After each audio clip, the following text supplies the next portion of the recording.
The Chicago Sky are set to start their playoff series against the Las Vegas Aces tonight, a series in which many people are counting the Chicago Sky out, rightfully so, before the playoff series even gets started. We're going to talk about some of the ways and things that the Chicago Sky need to do to look like a decent team against the Las Vegas Aces, all that and more right after this.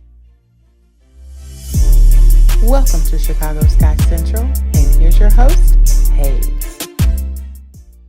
What's going on, Sky fans? Welcome to another episode of Chicago Sky Central, your number one spot for everything Chicago Sky related. I'm the host here, Haize, but more importantly, you guys can follow the channel at Chicago Sky Pod on every social media platform we happen to be on. With that being said, let's go ahead and get into the content for today. And we're going to be talking primarily just about the Chicago Sky and the matchup against the Las Vegas Aces, a team that is really whooped up on the Sky all season long. Now, while the Chicago Sky, they fought hard to go ahead and make the playoffs, it was a nice effort there in the last part of the season for them to push forward and get that last playoff spot.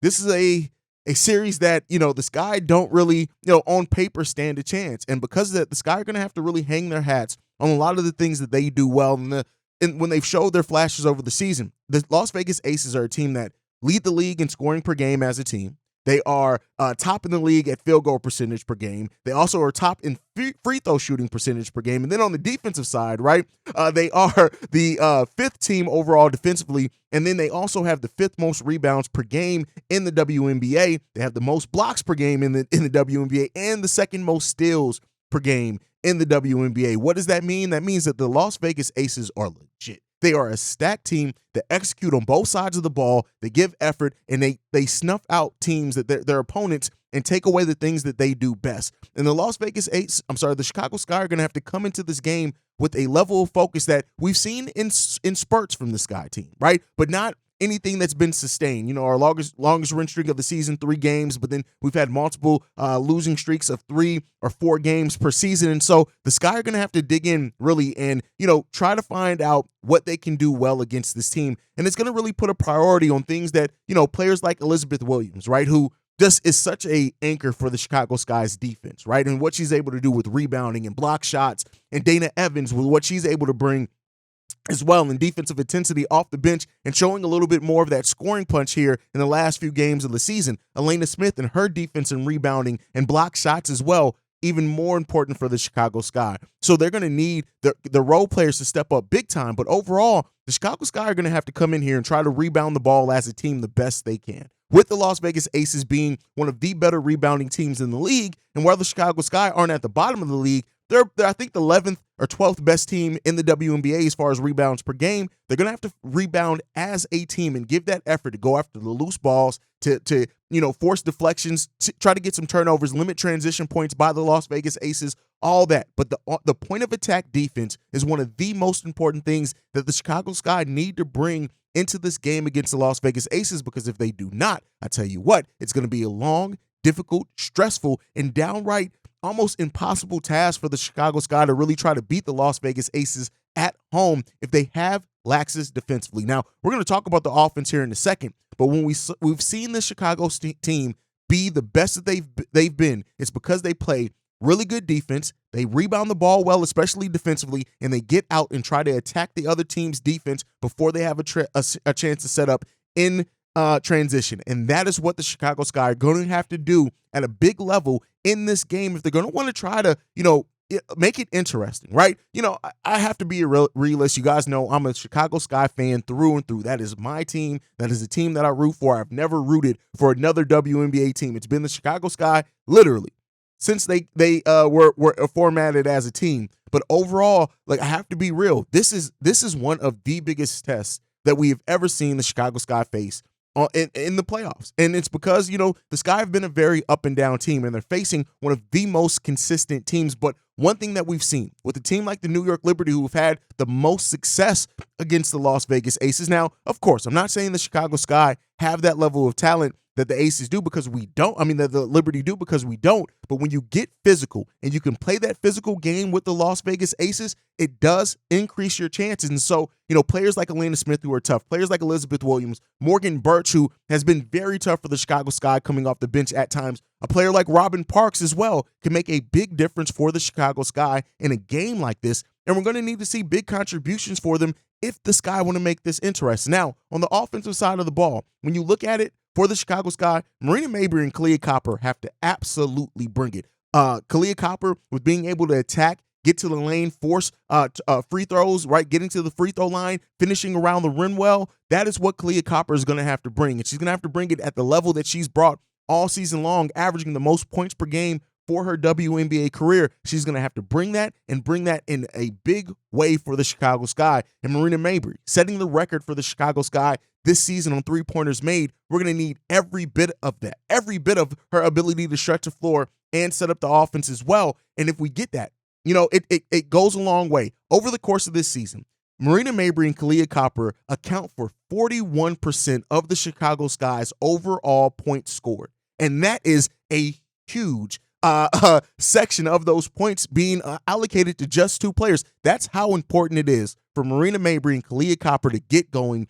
and to play efficiently, because they are the Chicago Sky's most consistent offensive players. Yes, we've seen Dana Evans, we've seen Courtney Williams. Hell, we've even seen players like Elena Smith and Morgan Birch have big scoring outputs at times. Elizabeth Williams as well. And we're going to need those players to support the two stars of Marina Mabrey and Kalia Copper, absolutely, right? But it comes down to how those two players play and how they force the Las Vegas Aces to have to guard them for the full length of the court. It's going to have to, it just is what it is, right? For the Sky to do that, to even threaten and get a chance at playing a game at home in Chicago against the Las Vegas Aces, it would mean that the Sky are going to have to win one game in Las Vegas, and that is a tall test, my friend. And we'll see if the Chicago Sky are up to it, right? I think how the Sky come out in this first game, the level of intensity, the coaching, how well prepared they are for the game plan, right? Yes, playoff basketball, as we all know, is very different from regular season basketball. You can't take that away. But the Sky have to own it defensively, right? They have to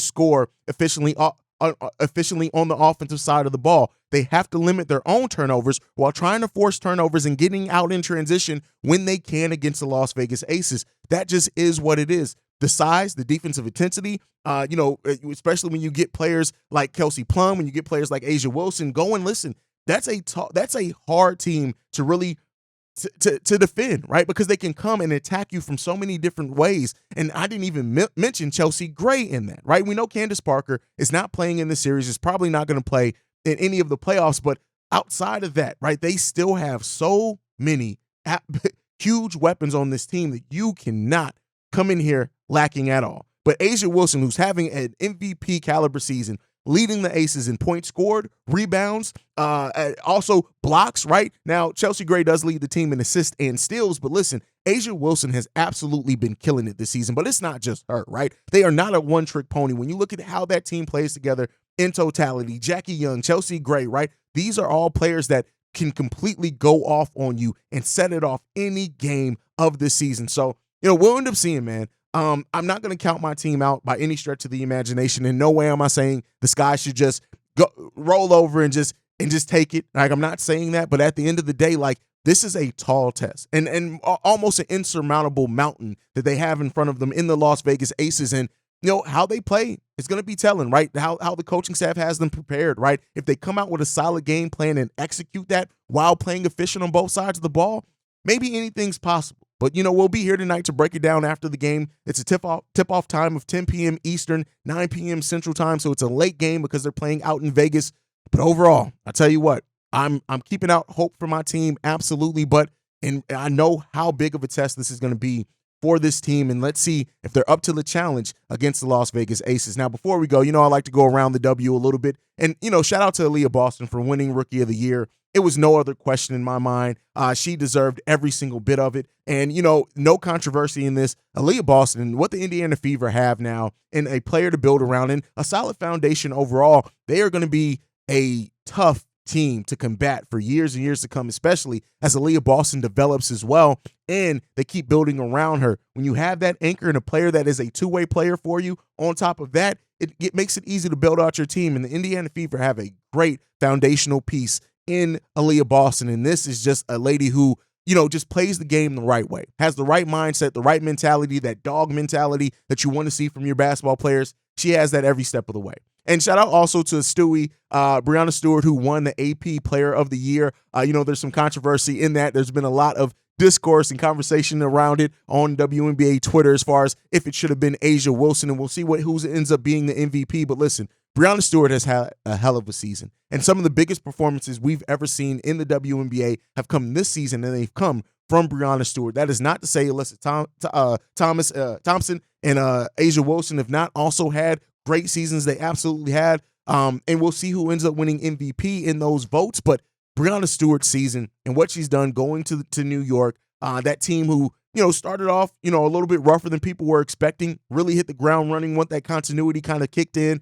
They played the Aces better than any team has this WNBA season. And it really does seem like the collision course is set between the Las Vegas Aces and the New York Liberty. But we hope here in Chicago that the Chicago Sky are going to make it interesting and maybe even foil somebody's plans. You never know, man. Underdog stories we all love, but we'll be covering it right here. Before we go, though, I do want to chip in. We got 2 text messages from Nate that I've been meaning to talk about that I'm going to go ahead and get into now. Nate saying this: "What up, Haize? This is Nate. I wanted to know what your thoughts on this roster might look like next year. Say we keep Oa'Liyah. I tagged you in Julie Alleman's post. I've been keeping up with her, and she's been killing it in FIBA. Thanks and love your content." And also chips in this: "The team reminds me so much of the Bulls last year. They need an actual point guard, not someone that's just playing the position." So on your first one, what do I think now that we know that Kahleah Copper is locked in to a contract with the Chicago Sky? Here's what I'll say.